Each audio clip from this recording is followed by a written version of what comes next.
Salut les amis, j'espère que vous allez bien. En tout cas, je suis super content, comme à chaque fois, de vous retrouver sur cette nouvelle vidéo YouTube où on va parler d'un sujet qui parfois peut faire parler dans le marketing de réseau. C'est est-ce que l'été est une bonne période dans le marketing relationnel ou non?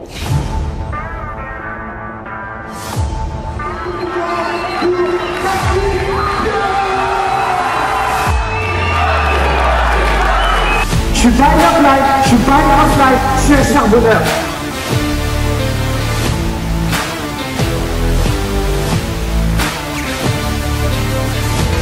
Je dois vous avouer que je me suis jamais réellement posé la question, mais on va se la poser ensemble aujourd'hui, on va décortiquer ça ensemble. Est-ce qu'il y a même des bonnes périodes ou pas dans le marketing de réseau? Ça fait quasiment quand même 7 ans que je suis dans cette industrie. J'ai des dizaines et des dizaines de milliers de personnes partout dans le monde. Je dois vous avouer une petite histoire personnelle, c'est que nous avons toujours battu nos records en période d'été.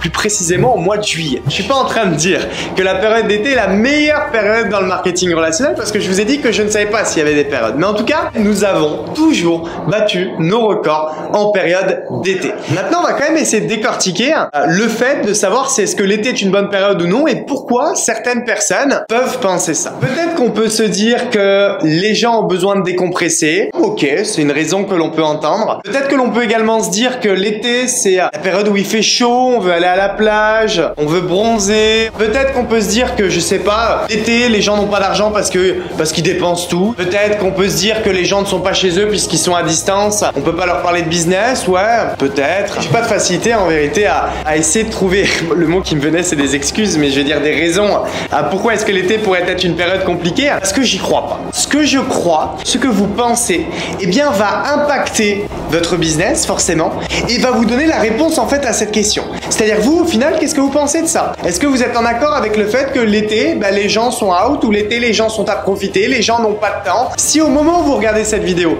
vous êtes d'accord avec ça, alors oui, l'été sera peut-être une mauvaise période pour vous dans le marketing de réseau. Mais si en fait vous ne pensez pas comme ça et vous vous dites bah non, parce qu'attends, on peut trouver aussi plein d'objections à tout ce que tu as dit. Par exemple, la première chose, les gens veulent attendre le mois de septembre parce qu'ils veulent décompresser, etc. Ouais, mais on peut aussi très bien se dire que les gens sont en vacances, donc les gens ont du temps, on est dans des bonnes vibes, il fait beau, tout se passe bien, donc c'est le meilleur moment aussi pour avoir une bonne discussion sur un potentiel business ou être ouvert. Est-ce que ça fait du sens cette objection? Bien sûr qu'elle fait du sens. Deuxième chose, les gens sont, je sais pas, à la plage, veulent profiter, etc. Découvrir un business, ça prend 20 minutes et même, allez, si on démarre un business en plein été et mettre des actions, on peut mettre des actions un petit peu chaque jour parce qu'on va avoir la chance justement de rencontrer nos amis. C'est le moment. Là, on est en vacances, on a le temps de se voir, donc au final, c'est la meilleure période pour démarrer un business. Moi, personnellement, je me suis toujours dit, ok, qu'est-ce que tu veux, Max? Quels sont tes objectifs très long terme? Et ça, dès l'âge de 18 ans, je m'étais dit, écoute, je veux me sentir libre, je veux choisir, je veux voyager dans les 4 coins du monde si j'en ai la chance, mais à n'importe quelle période de l'année. Par contre, je sais que dans la vie, rien n'est facile. Tout ce que l'on veut à long terme, parfois, il faut savoir le sacrifier à court terme pour se donner la chance de pouvoir vivre cette vie-là. Si je veux faire partie de la minorité de gens qui réussissent à ce point-là dans la vie, puisqu'on parle d'indépendance financière, tout le monde n'y arrivera pas, non pas parce que tout le monde ne peut pas, mais tout le monde ne veut pas sacrifier ce court terme pour ce long terme. Moi, je me suis dit, si la majorité pense comme ça, en réalité, il faudrait que je pense d'une autre manière. Je pense à l'inverse de ça. Imaginez-vous pouvoir voyager à n'importe quel moment dans l'année. Imaginez-vous toutes ces choses-là. Est-ce que vous êtes prêt à sacrifier un peu de court terme pour en réalité cette vie à long terme? J'ai toujours pensé de cette manière-là, et même je vais être transparent avec vous, j'ai jamais même trop vécu comme des sacrifices, parce qu'encore une fois, on peut faire très bien les deux en même temps, c'est juste une histoire d'organisation. J'imagine que c'est pour ces raisons-là que l'été n'a jamais été une période compliquée dans mon business, parce qu'en fait, je n'ai jamais pensé que ça pouvait l'être. Voilà pourquoi même cette vidéo YouTube, on pourrait l'arrêter même maintenant. La bonne conclusion, c'est ce que vous pensez, c'est ce qu'il se passera.